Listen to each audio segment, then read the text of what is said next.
Smithy has a CLI and it allows you to do quite a lot of cool things, which may be useful on your Smithy adventure. It can help you validate a model, see any validation errors at a glance in machine-readable format or human-readable format if that's what you prefer. You can also serialize your Smithy model, or your Smithy files, into one JSON model, which is also machine-readable, more so than the Smithy IDL. And you can also do lots of things, like you can build projections, which are transformed and maybe trimmed versions of your model, as well as diff your models and apply selectors. So we're going to just look at a couple of these things in the video. I encourage you to try the rest on your own. So let's get to it. I am starting off from episode 8. So this is the EP8 directory in our project. And I'll make one more change, which I have to make because this file is not fully correct. So what I mean by that is, instead of imports, what we should be using is sources. And this is a relatively new discovery on my side. And it's also what, well, imports is being added by the Smithy4s plugin when it does Smithy4s update LSP config.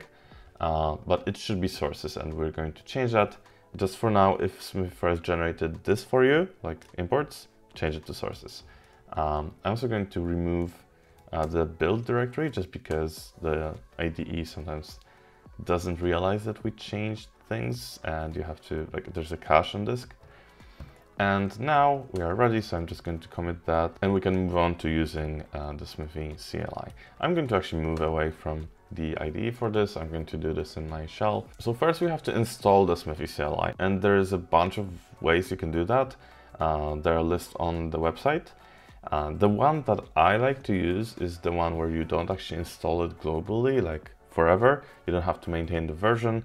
You basically just kind of fetch the latest version whenever you try to use it. I don't use it that often, so I don't need it to be super quick, so this works for me. And I do this with Crucier. So I use this command, this cs launch contrib that allows cs launch to see some more applications. Smithy CLI is one of the sort of extras or unofficial applications from Crucier's perspective. So this is how we launch it. I can also say bootstrap, and I can set an output to Smithy, for example, and now I have a Smithy CLI like this. So this should be faster. It's a local kind of entry point. We can keep using this, but you know, whatever way is more convenient to you. This one is convenient to me. Usually I just use CS launch. For this video I'm going to use this Smithy from the bootstrap. So let's see what we have. We have validate, we have build, diff, AST, select, format, clean, migrate, init, log. Init can actually help set you up with a Smithy build file when you don't have something like Smithy4s, so it can be useful for that. We already have a Smithy build file, so we're gonna use that. Let's start with something simple. So actually format is a nice one. When we just say, I think it's in source, right? Yeah, it will format the sources using the official Smithy formatter, which is not the one that's currently being used in the LSP or, you know, VS Code plugin.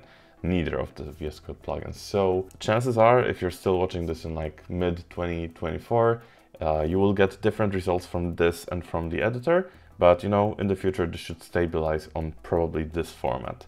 So if I go back to the editor, I'll see some changes in Smithy. If I save again, now, yeah, it changed things again. So these two things will disagree. We are going off from the previous episode because we have mixins, we have traits, we have lots of useful things that I can show you for the selectors and the AST commands. So that should be nice. But yeah, let's try to validate. So yeah, we have a success. Nothing surprising. This is valid. We don't see any errors right here. Let's try to break something in a non-obvious way. So maybe I can use this ADT and I can try to use a structure like this. Now if I validate, I'll see this kind of pretty printed failure. So if you don't have access to the IDE, you know, for example, in cloud or, you know, CI environments, if you're running, like if you want to check some Smithy constraints or, you know, how you're using traits, or if your shapes even exist, you can use the Smithy CLI for that in your GitHub Actions or Jenkins, whatever you use. So you can get this kind of like pre-printed output, which is definitely made for humans to read, not machines. And with a quick look at the help option, with the help flag, we can see that there are other ways that we can output this. For example, we can output CSV. And this is a CSV file. So if you pipe this to errors or like events CSV, you can then, open that in, actually, let me open that in numbers. That's the stock application for CSV files and spreadsheets on Macs. So yeah, this can be very useful actually. I've been using this at work several times recently. So definitely worth looking at. You have like the level of severity for a given event, such as error. There are also notes, which are just, info level basically. There's warnings, danger. Just to be clear, the whole like Smithy command, most of these commands in this CLI will use the Smithy build JSON file as configuration of your build. So I'm going to clear my changes. Actually, no, I'm just going to remove events CSV and ignore this change. And now let's run AST.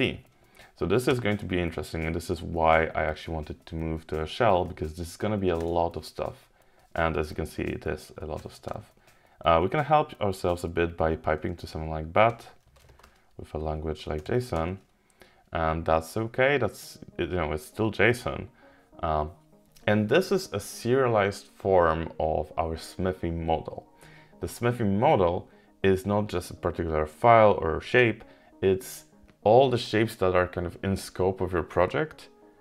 Together they make up a graph of shapes and traits and all that, and some Smithy metadata and some Smithy settings, I believe, or properties, the things that we set like this.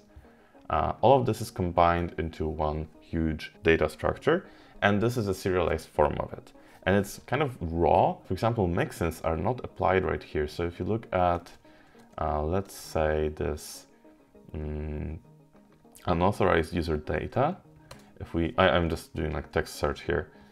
So this is my shape. It's actually, okay, I'm going to use a different viewer for this because bat is not JSON friendly. I'm going to use JLS. So now I have collapsed everything and I look for unauthorized user data. There it is. So yeah, it's a kind of key value mapping in the shapes key on the top level. So if we do that in a separate window, sorry, taking a bit of time. Let's go to bat again. So we have Smithy, metadata, and shapes. These are like top level keys. Inside shapes, we have a map of shape ID to its information about that shape. And in here, in this case, we have, for example, the type of a given shape. So it's a structure shape. We talked about types and shapes in one of the previous videos. We have the mixins that are applied on that shape. We have, this is a list of targets. And then we have members. So the members that are directly in this shape. So as you can see, we don't see any of the members that are inherited from the mixin, because as I said, this model is kind of raw, unprocessed, locally sourced, vegan and cruelty-free. So there's none of that imported crap from the mixin. However, you may want to actually see something like this, like a JSON structure, which would already have been transformed by inlining these mixins and their members into this structure. By the way, if we had any traits on our type, for example, user data, the traits will also appear here. So we have type, members, and traits, for example. We could also have mixins and all that, but these are kind of the properties that appear on this level. So yeah, I mentioned we might want to kind of pre-process this by, flattening these mixins so that we see, for example, the final order of fields. So for comparison, let's look at unauthorized user data again. And I'm going to do the same thing right here in JLS as well, but we are going to flatten. Now, this was unauthorized user data. And then here we see that it's a structure again, but there's no mixins field. And what is more, we have 3 members. Here we had just 1. We had 1 member, 1 mixin, but what we get instead is no mixins and 3 members. So the members from the mixin have been inlined into this. And if we look for the mixin itself, for user like, it's not here. It was erased. So mixins get flattened and removed. Also, another thing gets flattened and removed. It's the apply shape. I think we may not have talked about this much before, just in case we didn't. You've seen this, right? So the syntax for elided members, I basically added a trait to the member that was inherited from a mixin. This was episode 8, I believe, the one with mixins. But there's another way we could have applied that, and that is the apply shape, which is kind of like a shape, kind of not really. I believe it doesn't exist on like the semantic Smithy model. It's a kind of special case in which, you know, it doesn't appear as a normal shape. Anyway, what it does is you can say on this shape, on admin user data $avatar URL, apply the required trait. So we're basically adding a trait to a member that is contained in this structure, but we're doing it from outside the structure. And now you may think, hey, isn't that like really dangerous? Like it opens up so much possibility for people wrecking your APIs. And it kind of is. Like, you can extend any API that you can import or have as a source or as a dependency. You can change things this way. There is like a private trait in Smithy that prevents some manipulation, but still, like, you can add things to things that you don't own. And this is a good thing and a bad thing. Why is it the bad thing? I mentioned it, like, you can probably break some things this way. The language kind of makes it possible to break things if you're not very careful. But on the good side, it allows you to split your API into like the protocol specific and protocol agnostic parts even more. For example, if we go back to something like episode 7, where we had HTTP, you could have a separate file with like HTTP. It doesn't even have to be the same namespace, it could be anything else. So like maybe hello HTTP, and you can, let's say we didn't have this protocol here, right? Let's say this doesn't exist. So I can say apply hello service. Now it's weather service. And it's going to be alloys and JSON. I can do this, and it's not, you know, it is a separate file, of course, but it doesn't have to even be in the same project. It happens to be so in this case, but it's not a requirement. So yeah, just something to know about. I think it's really useful, and it really allows you to kind of embrace the full power of Smithy and put protocol-specific things in one place. And then maybe for each protocol that you support, you have like a separate file or a separate module, and maybe they don't even have to clash. You could have conflicting or, you know, competing versions of an API by applying different values for the HTTP trait, depending on like which project is using this kind of core definition. Of course, like these and like HTTP label, all of this could also be moved away to a different file, right? I hope that's clear. So yeah, that's the apply keyword. I mentioned apply because it's kind of like mixins in this way that it doesn't get flattened by default in the Smithy CLI. Let's see, do we have an apply here? We do. So if I run this thing again, sorry, I keep trying to use CS directly, but if I do this here and we go to admin user data, it still has only 2 members, which is exactly what it has here in the syntax. And the avatar URL, there is no mention of avatar URL here because the trait is being added from outside of the shape, if that makes sense. So in order to find this required on avatar URL, we can look for the apply shape, which is a separate type of shape. So this is where the trait is being added. And now if we flatten, that will be gone.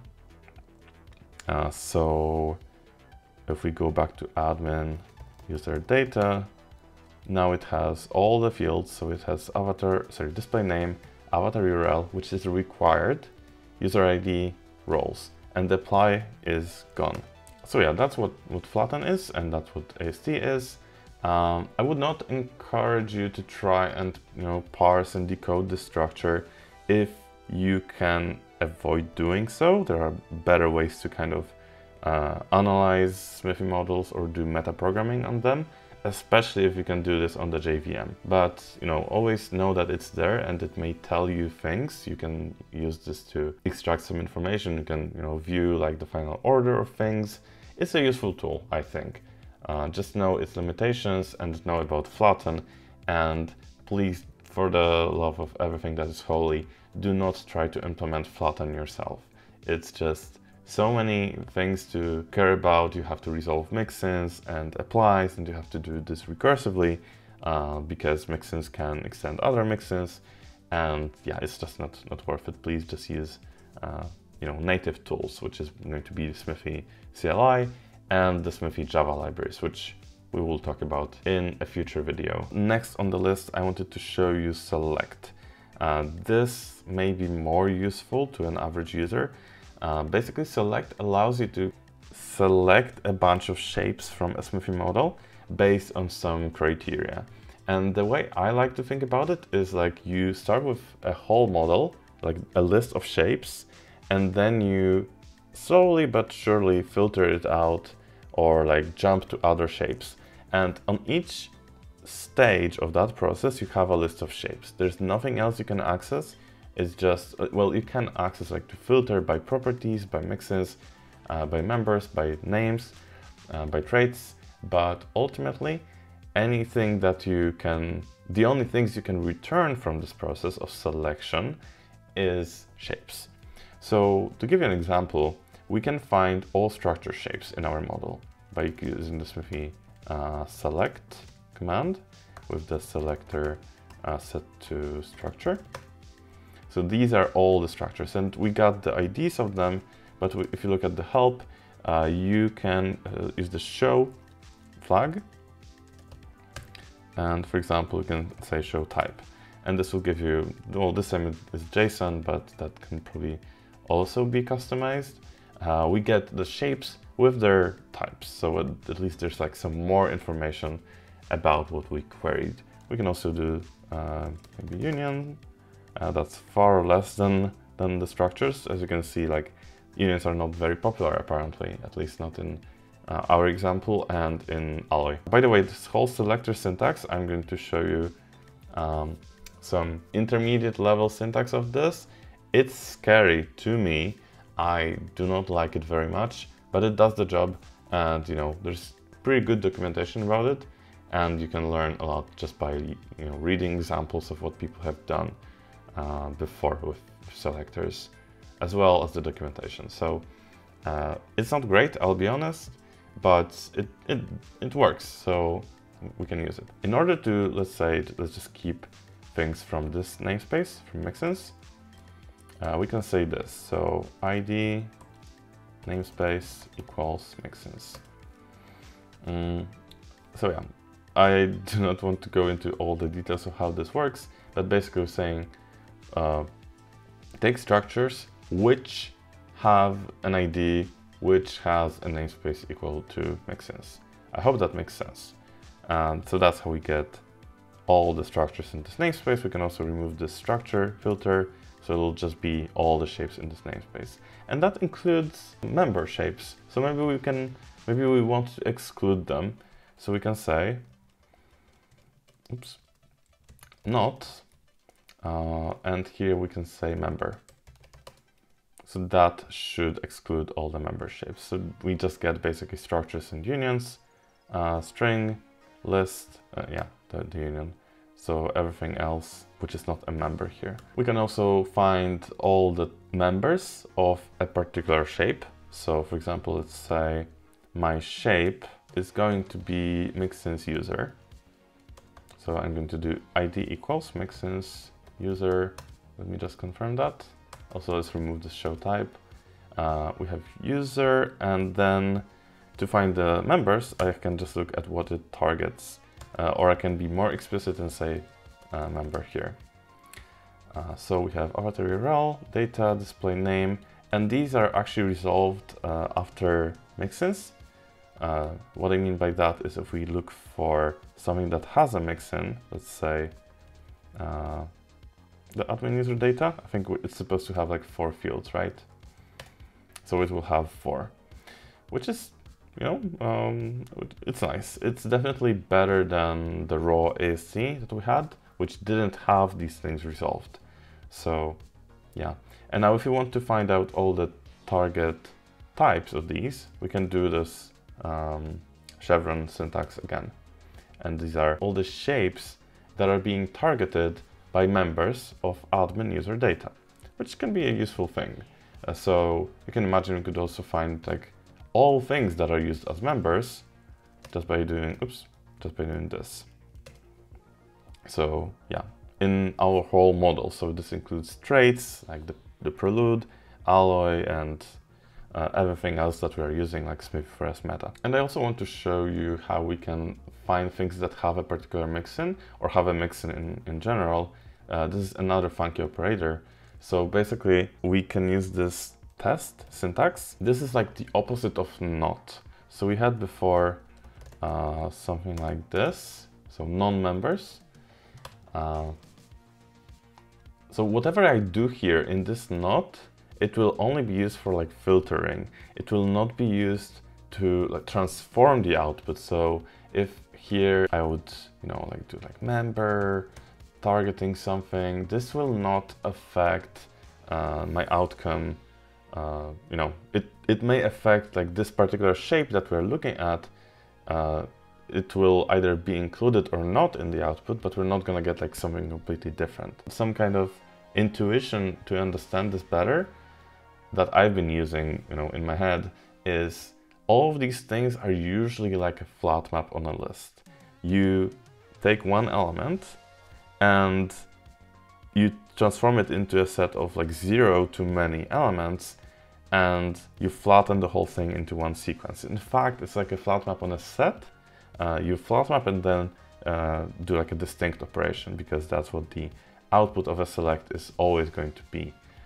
So here, it's usually a flat map, but then if you know that filter is a special case of a flat map, I guess it makes sense again. But yeah, not and test are like filter. So test is, yeah, I think it's just an opposite of a not. So if we apply a not twice, we should get the same thing. And it does look like the same thing. So by using test, we can check things that have a particular property without actually going to that property. So yeah, let's check things that have a mixin. So this is this syntax. Again, I cannot explain this. The documentation calls it forward directed neighbors. But yeah, I'm just calling it like, you know, property lookup. We're basically checking if each of the shapes in the beginning list, which is like the whole model, for each of them, we're checking if it has a mixin relationship to anything. And if it does, it goes through. And it turns out that only 6 shapes have a mixin applied on them. And we can be more precise in this. So we can say that the mixin being targeted has an ID equal to mixins. Let's use the one for strings, name-like. So that should be just 2 shapes, and it is 2 shapes. So yeah, that's like, there's a whole page which has like subsections of up to 4 dots.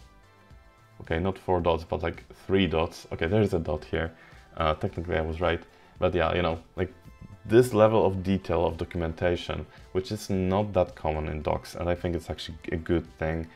But yeah, as I said before, it's complicated syntax, especially the first time you look at it. It looks like alien language.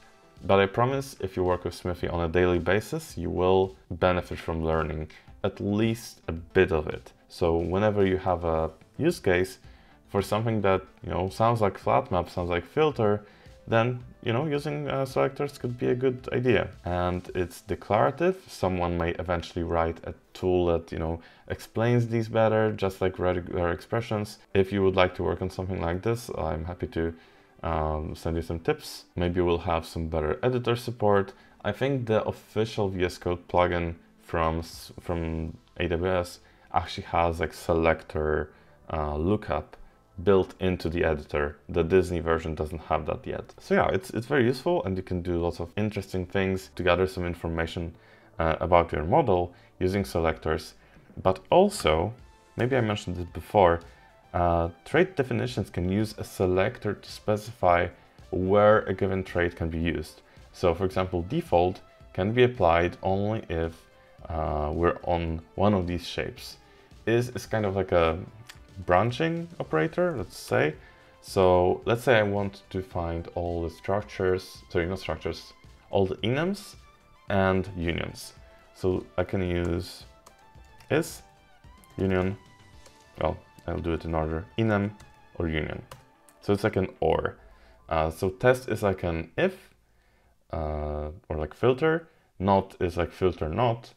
Is just like filter one off.